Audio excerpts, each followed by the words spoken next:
Ашигт малтмал газрын тосны газрын дараагаас нь ган хоёрыг нь олон овоотын тусгай зөвшөөрлийг алтчин группийн алтан аксны хүү Эдвард Сүрэн нарт одоо хууль бусаар шилжүүлж улмаар их хэмжээний буюу 2.8 тэрбум төгрөгийн хахуул авсан байж болзошгүй хэргийг авихтай тэмцэх газрын мөрдөгчөд илрүүлэн мөрдөн шалах ажиллагааг явуулж байгаа талаар бид өмнө мэдээлсэн. Тэгвэл уг асуудлаар бид одоо авихтай тэмцэх газраас тодруулахаар ирээд байна.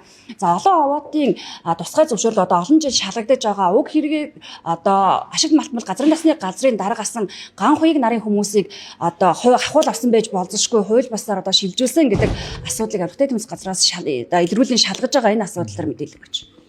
За тэгэхээр авихтай тэмцэх газрын мөрдөн шалгах хэлцээс за ашигт малтмал газрын тосны газрын эрх бүхий албан тушаалтан нь за бусад аж ахуйн нэгжүүдээс одоо хахуул авсан за мөнгуугаас хэрэгт бол мөрдөн шалгах ажиллагаа явуулсан.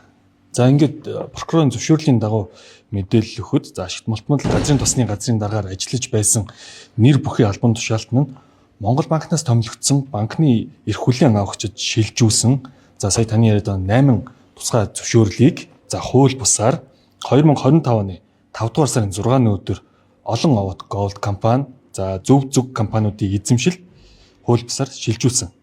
За үүнийхээ хариуд 2.7 тэрбум төгрөгийг за бусдаар дамжуулж хахуул тавсан. За ийм үйлдэлийг бол авихтай тэмцэх газраас мөрдөн шалгасан, илрүүлсэн байгаа. Тухайн хэрэгт одоо нийт хэдчний хүнийг холбогдуулан шалгаж байгаа бол гэдэг мэдээлэл их боломжтой байна. За тэгэхээр эрүүгийн хуулийн 22-ийн 4-ийн 2 дугаар зүйл за 22-ийн 5-ийн 1-р хэсэг зааснаар тус хэрэгт холбогдуулан нийтдээ 3 хүнийг ялагчаар татаад за цагдаа орох таслан сэргийлэх арга хэмжээг авсан байгаа.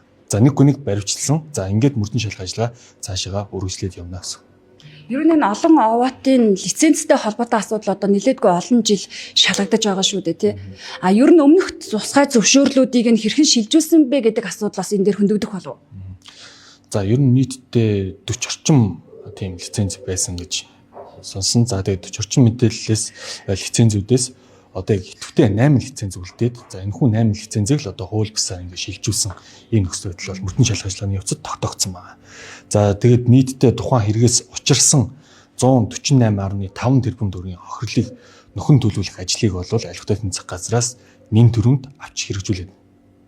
Хахуулын мөнгөхийн зүсийг хувиргаж орон сууц барьж ийсэн гэдэг бас мэдээлэл байгаа шүү дээ. Энэ дээр бас тодорхой мэдээллүүдийг нэмэлтээр өгөх боломжтой болов. Тэгэхээр өнөөдөр прокурорын зөвшөөрсөн хэмжээ нь бол яг саяны мэдээлэл өрөөнд байгаа.